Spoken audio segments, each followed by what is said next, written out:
You think your walls keep you safe, but sometimes something hides behind them, something you should never hear.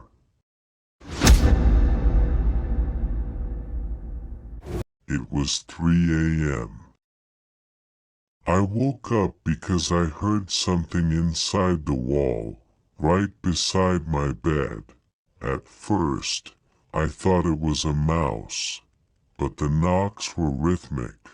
Knock, knock, 3 seconds of silence. Then again, knock, knock. I didn't dare move. I just listened until I heard it, a whisper, right behind the wall. Are you awake? My breath froze. There was no one on the O. I hope you enjoyed this story. For more stories, follow us and turn on the notification bell. Also, leave a comment suggesting what the next story should be about.